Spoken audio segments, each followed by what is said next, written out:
Hello everyone, and welcome back to my channel, Iraqi Dinar Hub. Are you ready to unlock the secrets of world currencies and dominate the forex market? I am MarkZ, and in today's video, we're diving deep into the most powerful currencies from all corners of the globe. Today is Wednesday morning, February 26th, and we'll be exploring everything from the US dollar and the euro to the Japanese yen and emerging market currencies. We'll discuss what drives their movements, the factors influencing their value, and most importantly, how you can potentially profit from them. So don't forget to hit that like button, subscribe to the channel, and let's jump straight into the world of global currencies. Once again, I find myself questioning why the reinstatement of the Iraqi dinar has not yet taken place, especially if the currency's valuation on forex should simply reflect the wealth of Iraq's oil-based economy, which is already well established and functioning. Before 1990, the exchange rate for the dinar was approximately $3.22. So why is it still being artificially suppressed at a mere fraction of a cent? The war ended over 2 decades ago, and all Chapter 7 sanctions were lifted a year and a half ago. Moreover,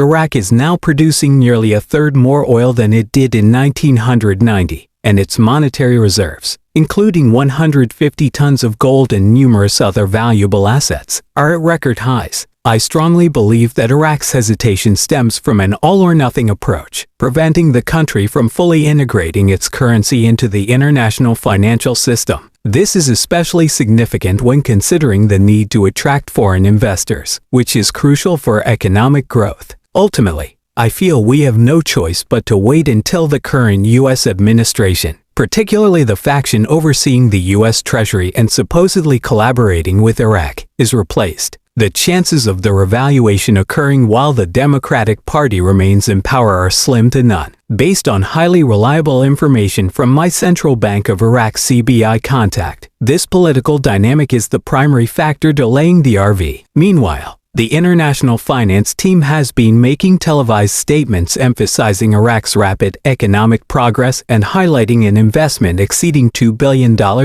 in the country. These global financial institutions are fully aware of what is transpiring, and when they refer to Iraq's increasing economic reforms, they are indirectly alluding to the floating of the dinar, though they cannot explicitly state this yet. However, it is essential to understand that simply adjusting the central bank's monetary policies does not automatically translate into an immediate increase in the exchange rate. The dinar's value will only rise as Iraq's economy successfully expands. Behind the scenes, a great deal of movement is happening, and even some banking contacts such as those at Wells Fargo are advising patients, hinting that positive developments could unfold in the coming days. Looking back, we may soon be able to say that the years of waiting were worth it. Another crucial factor to consider is the potential impact of early elections in Iraq, which could significantly alter the country's political and economic trajectory. While there is a possibility that such elections could strengthen political parties and promote democracy, they also carry risks, including increased political division and potential unrest. Meanwhile, major international companies are showing confidence in Iraq's future. For instance, KBR,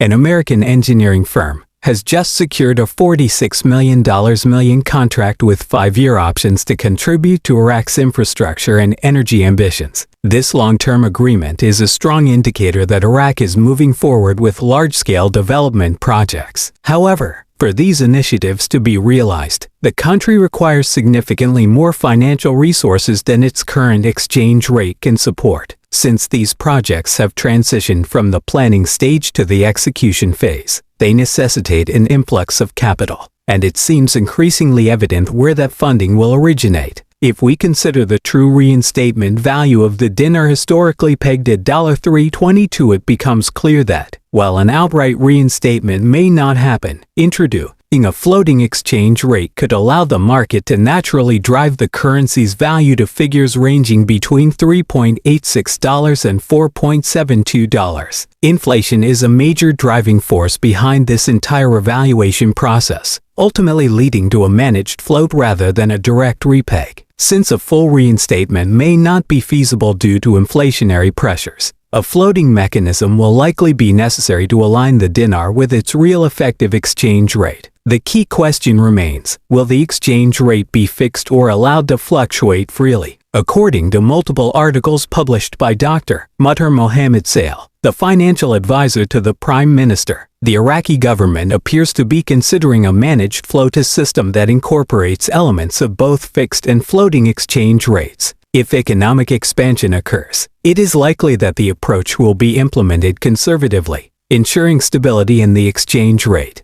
This is especially critical for contractors working in Iraq, as they require a predictable currency value to manage their costs effectively. It is worth remembering that the reinstated exchange rate 20 years ago stood at $3.22, and this historical precedent remains a crucial reference point for potential future valuations. Please keep me in your thoughts and prayers, and take care.